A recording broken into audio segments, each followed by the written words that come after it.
Halacha Yomi, page 279. Halacha 1. We're talking about the laws of Motzei Shabbat. The Shabbat does not end, and Melacha may not be performed on Motzei Shabbat until Tzet HaKochavim, merges to 3 stars. There's a mahloket between the Rishonim.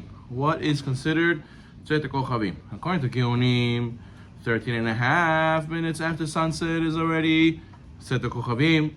According to Rabbeinu Tam, however, 72 minutes. There you have 2 sunsets. You have astronomical sunset when we see the sun going down, but according to Halacha, Rabbeinu Tam says you need halachic sunset, which is 58 minutes later. And then after that, you add 13 and a half minutes, which gives you 72 minutes total.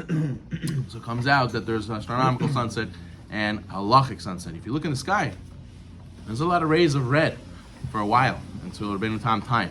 So therefore, this is seasonal minutes, of course, according to during sometimes the years. So during sometimes of the year, the hour will be longer, the hour will be shorter, depending on the time of the year. The general custom is to follow the opinion of the Geonim. But since Shulchan Aruch especially says, like Rabbeinu Tam, it's praiseworthy to be stringent and abstain from performing Melacha Motzei Shabbat until the time of Rabbeinu Tam. One should make an effort to follow this stringency and at least refrain from doing D'oraita Melachot. Okay.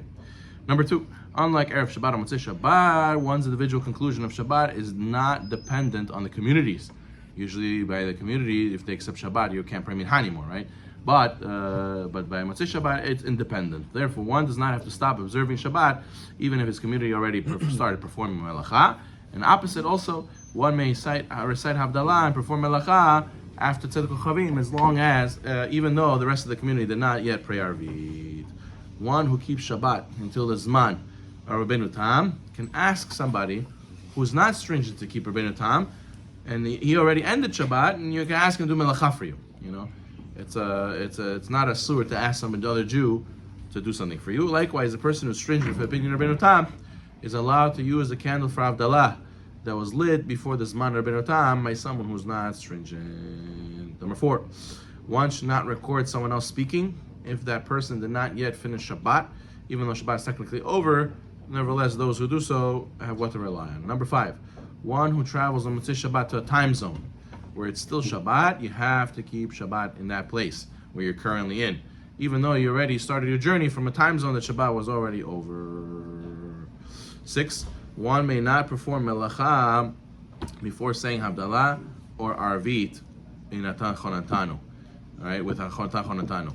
If you did not pray Arvit, you may say Baruch HaMavdil B'Kol Sh'Chol, and then you would be permitted to perform Melacha. 7, it is permitted to speak about mundane matters before saying HaMavdil B'Kol Sh'Chol.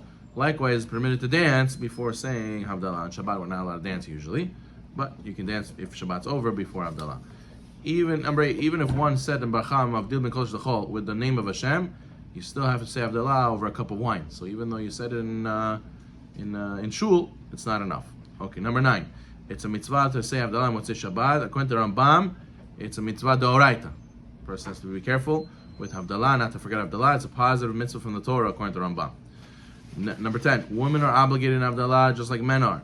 It is proper that a woman should say Arvit v'tah Hanatanu, or at least she should say Baruch HaMavdil B'Kol Sh'Chol before saying Havdalah, hearing Havdalah from her husband. Even if a woman is unable to hear Havdalah from a man, she's obligated to say Havdalah for herself. Let's say a lady lives by herself, so she has to do Havdalah for herself and drink a cheekful of wine. 11. Reciting Havdalah is a zgula. For having children, it will become Tamidei Chachamim. Anything that involves fire, there's always the fire of the Torah, like Havdalah, Shabbat candles, Hanukkah candles. 12. When fulfilling one's obligation of Havdalah through hearing someone else's recitation, you have to have an intention to fulfill your obligation to that person's reciting. And the person reciting has to have in mind you to fulfill the obligation. You must also understand what is being said. We famous rule that Shulchan Aruch holds, if you don't understand what the person is saying, you don't say the Chovah Shemeh Keoneh. Even though Rashi holds you do, preferably you should say it yourself, or you should understand what is being said. 13. When listening to Havdalah, one should not answer Baruch Hu, Baruch Shemo if you intend to fulfill the mitzvah through the person saying it. It's interruption. However, you accidentally said Baruch Hu, Baruch Shemo, technically you fulfilled the obligation. 14. One who's fulfilling his obligation of Havdalah through someone else's recitation should not say his own Borei Minei Besamim. And you should not say your own Borei Morei Ha'esh. You should listen to all the brachot the person saying, just say Amen, and have in mind to fulfill the mitzvah. 15. One cannot fulfill Havdalah through hearing it through the phone. Some people say, come downstairs, Havdalah. No, just put me FaceTime. No, it does not count. You have to be there in person. 16. If you did not hear the bracha v'gefen, but you heard the rest of Havdalah, you fulfilled the mitzvah. Sometimes it's hard to hear. You missed one bracha. There was a noise. You didn't hear it. Still, you heard the other brachot. You're good. 17. In general, Havdalah should only be said after praying Arvit. However, if for some reason you need to say Havdalah before praying Arvit, let's say an elderly person who needs to go to sleep, cannot wait till Arvit is over, you're allowed to say Havdalah technically before Arvit. 18. Even if one already said Havdalah, you still have to say Atahanatano in Arvit.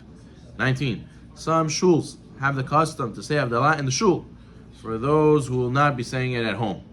If one intended to fulfill his obligation in the synagogue, he cannot recite Havdalah again at home, unless it's on behalf of his family. In such a case, he should have intention not to fulfill the mitzvah in Havdalah in shul, which includes refraining from smelling besamim, or from benefiting from the fire. If one did intend to fulfill the obligation in the shul, then it's better that one's wife or children should say Havdalah for themselves if they know how to. If they don't know how to, so then at the very least, they should be the ones saying besamim and borei moresh for themselves. So it comes out that if you have in mind to fulfill the mitzvah of Havdalah in shul, and then you go home and they say, oh, say Havdalah for us, you should say Havdalah, or they should say Havdalah really, but if they can't, you should say Havdalah, and at least you should give them the besamim, you should give them the ner, and they should make the besamim, they should make the borei meorei ha'esh. If they don't know even how to do that, so you can say it even then for them. But again, to fulfill all opinions, it's better to do like we said. Number 20, interesting, look at 26. And then footnote, it says the custom of Chacham Yosef was to recite Havdalah again at home for his wife, even though he already heard it in shul, and his wife was capable of reciting her own Havdalah. After the Havdalah, she would recite bracha on fire and besamim by herself. Interesting. Okay, let's finish up over here. After 20, after reciting Arvit, one may not eat or drink before saying Havdalah and a cup of wine. 21, if one prayed Arvit before saying Birkat HaMazon Sudah Shishit, he may not eat until he says Havdalah. However, if you need to do melacha and you said Baruch Hamavdin Kol Shlachol during the Shishit, then you're able to continue eating after doing melacha. 22. Before reciting Havdalah, you're allowed to have some water. Let's say you prayed Arvit, you didn't say Havdalah, you can have some water if you need to take it for medication.